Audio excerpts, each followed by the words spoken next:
and welcome to a guest episode of Straight from the Drafts.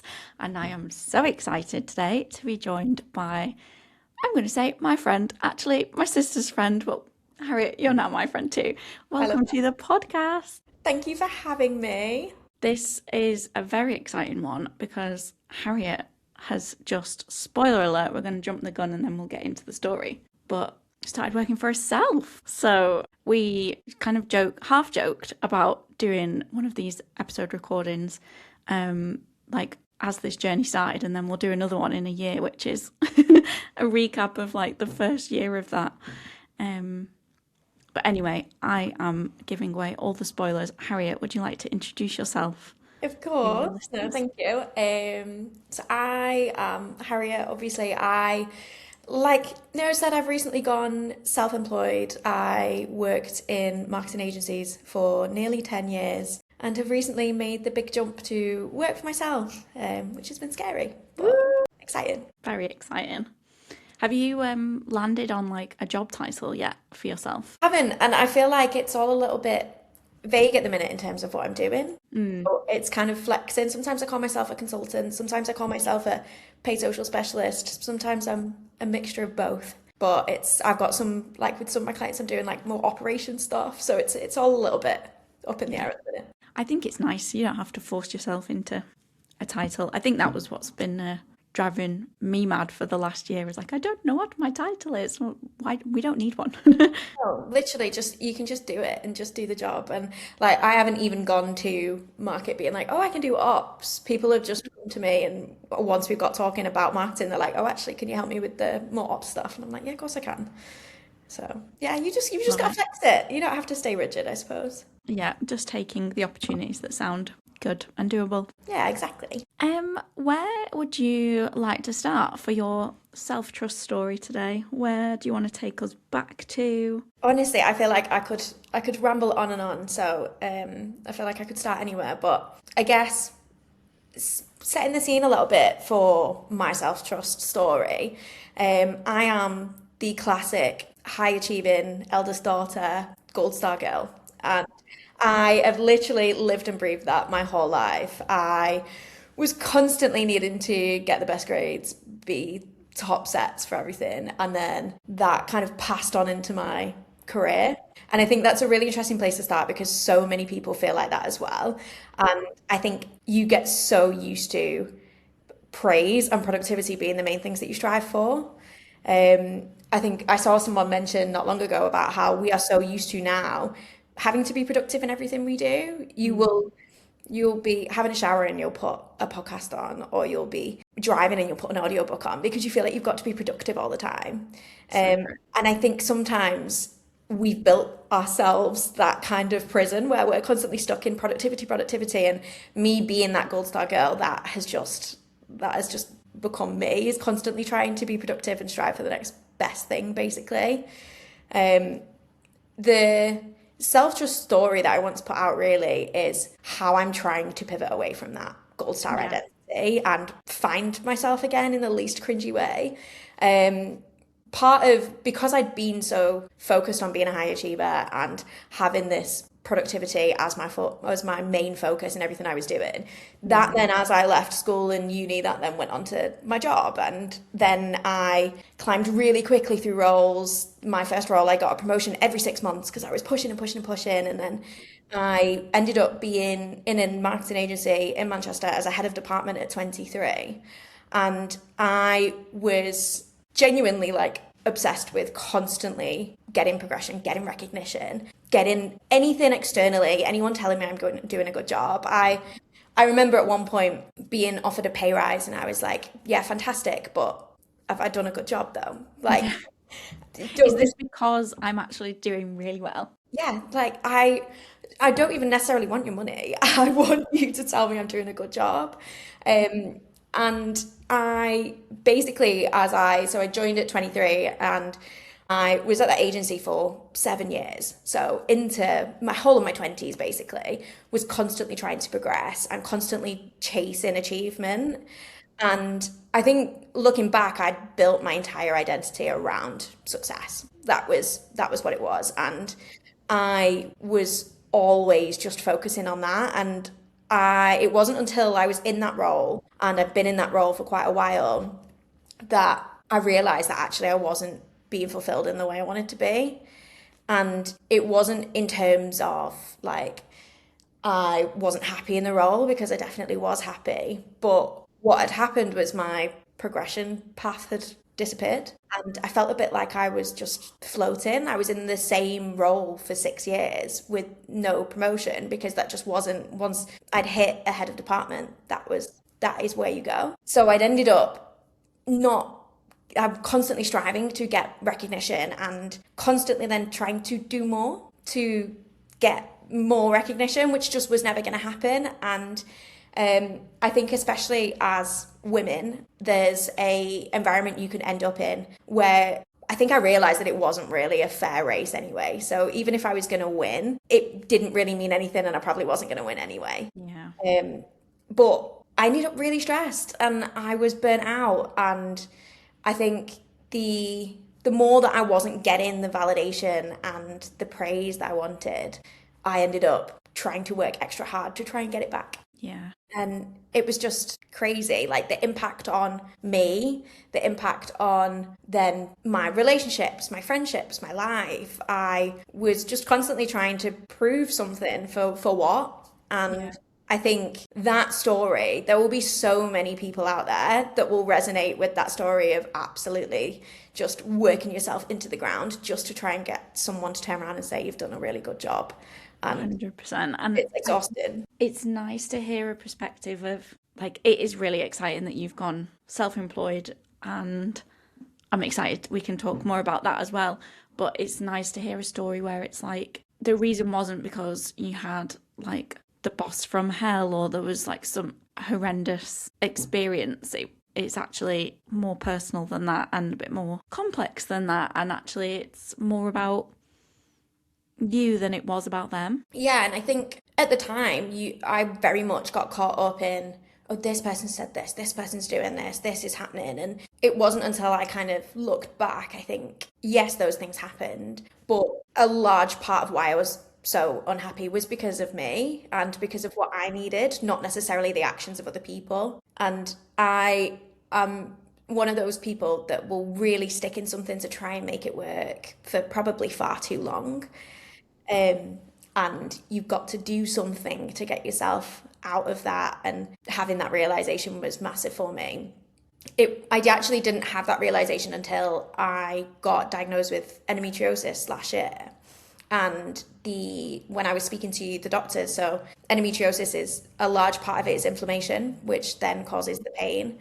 And it wasn't until I was speaking to the doctors that they mentioned that stress is one of the biggest factors of increasing inflammation in your body, which then increases pain and then increases the endometriosis. And I kind of came away from that almost like, wow, like my body cannot do this anymore. Yeah.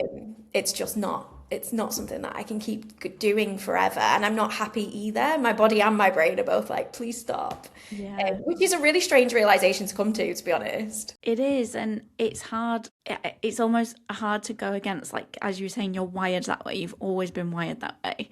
And suddenly you're like, oh, okay, no, I actually have to change that. So I guess part one was thinking about the stress at work, but what does that look like now for you trying to reduce the stress for yourself? You know what? It's very different. And I went into self-employed life not really having a clue what it was going to be about. And I kind of didn't really know why I was doing it either and what I wanted to get out of it. I knew that I didn't want to just take up another agency job and put myself through the same stress but in a different place. Mm-hmm. So I wanted a new challenge, and something I kept saying to people, I want a new challenge, I want something new to get stuck into. But I think what I realised I actually wanted was time. I wanted more time, and I wanted my own time to be able to flex things. And my stress, I still have stress now, obviously. My stress is more so around just making sure that all the things that come with being self-employed, it's all the more admin-y side of things. You have to find work as well as do the work, which obviously I'm used to having a sales team get the work for me. But I can't tell you the peace of mind that comes with, and you will know and understand having your own time and being able Yeah. to do everything on your own time.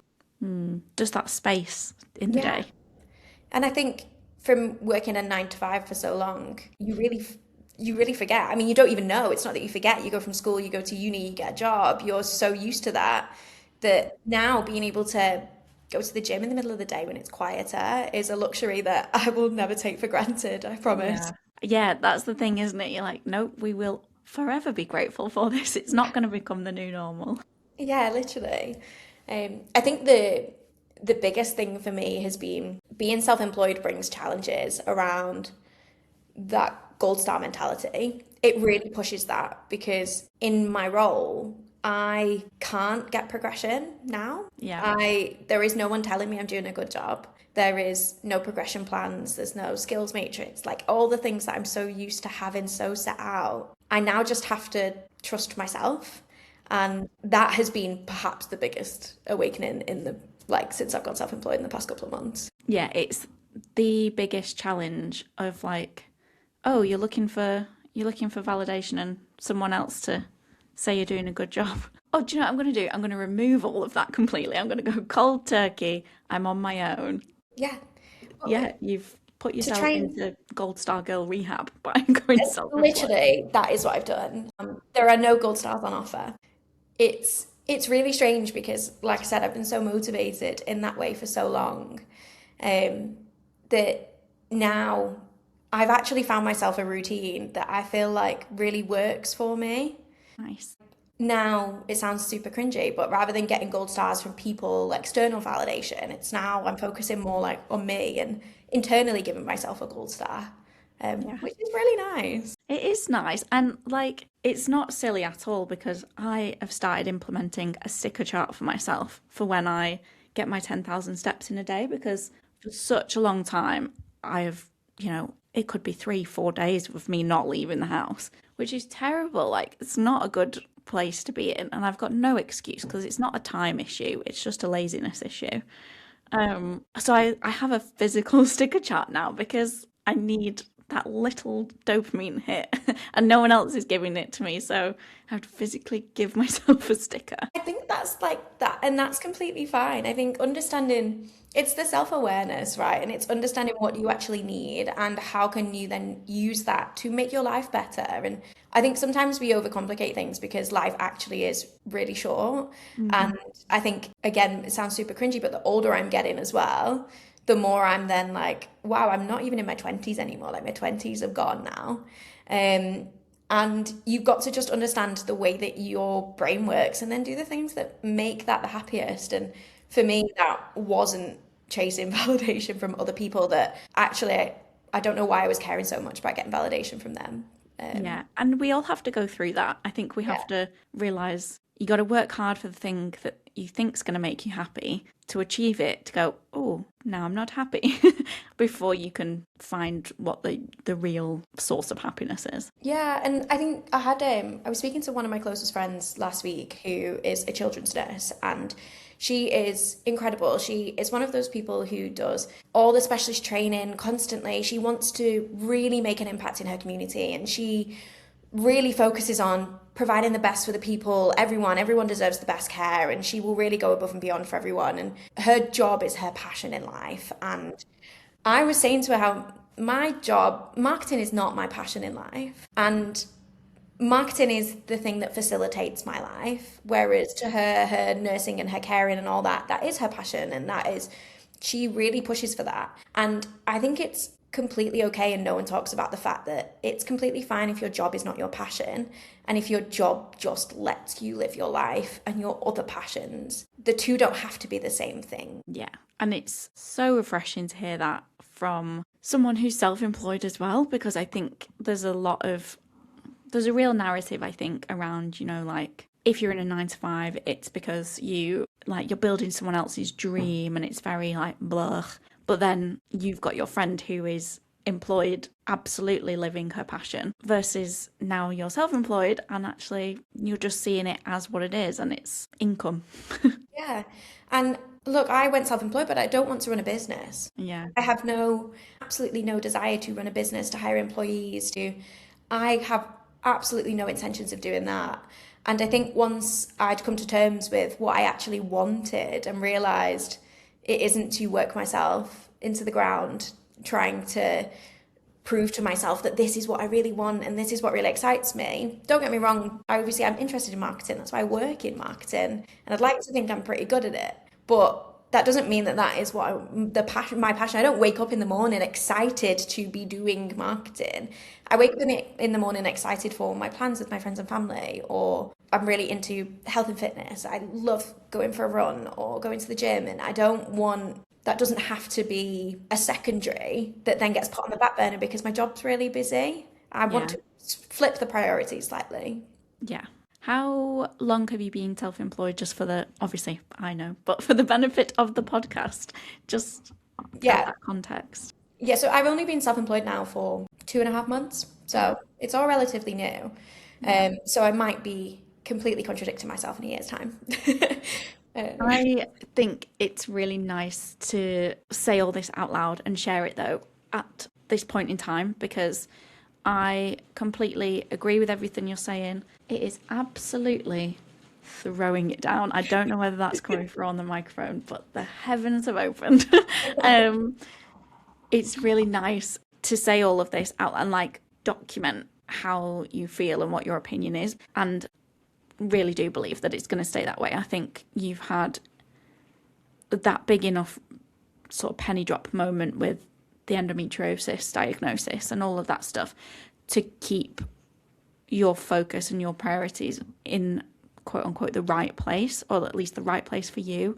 And, you know, there will be some people listening to this who do want to build empires and scale and all of that. And I think that's incredible. It's a good for them, but it doesn't mean that you have to do it, and that is the only way to be self-employed. Yeah, and I feel like that's the narrative that you see quite often when people go self-employed. It's, oh well, I want to build my own agency, I want to build my own business, and I want to grow. And like you said, that is absolutely incredible for those people.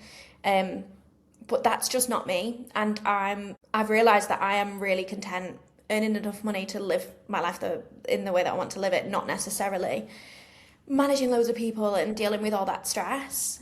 And it's something that people, like I said, people don't talk about it. People talk about, oh, they're getting up at 5 a.m. to really make it work and sign this and sign this. And I just want to be content in what I'm doing, and I want my work to be a part of me. I said at the beginning before we started filming this, I'm not quite sure how to introduce myself because my job has been my identity for so long, and that is really scary but also really refreshing, because I think we do introduce ourselves as our jobs first and foremost. Yeah. You meet someone and you say, "Hi, I'm Harriet and I do this," and it's crazy that in world that is the thing that immediately strings to mind of this is what I want to say to someone is here's what I do for work, when there's so much more about us as people. Yeah, it's the go-to first question, isn't it? Like, oh, what do you do? Like, why do we do it? There's so much more to a person. Yeah, it's crazy. And I think that is realizing my job isn't my identity has been huge for me. My passion now is, like I said, my passion is outside of work, and I'm still passionate about the work that I do, but it's not my core focus. I recently launched, I say recently, start of this year, launched a run club in the town that I live in, a women's only run club. And it's been absolutely incredible. It's a space for women to come together and chat about anything and everything. And running is one of those things as well, where I have been running for maybe 5, 6 years now, and I love it, but it can become very addictive and it can become very gold star heavy, and it can be constantly checking your Strava to see have I run faster, have I run further. And with running influencers at the minute, it's becoming even more like that. People are running marathons like they're just easy, and they're definitely not. And I wanted to build a place where people can just enjoy running. And it's on Monday nights, and most recent one, I was running with a woman who is an English teacher in a high school. She's got 2 young children. And I was running with her, and she was like, "Oh, really sorry, I'm really slow today." And I was like, don't worry at all. You're not running slow. And first and foremost, you're out running anyway. So that's incredible. And she said how she really wishes she could run more. And she can only just about do Mondays because she has so many other things going on and life and two small children.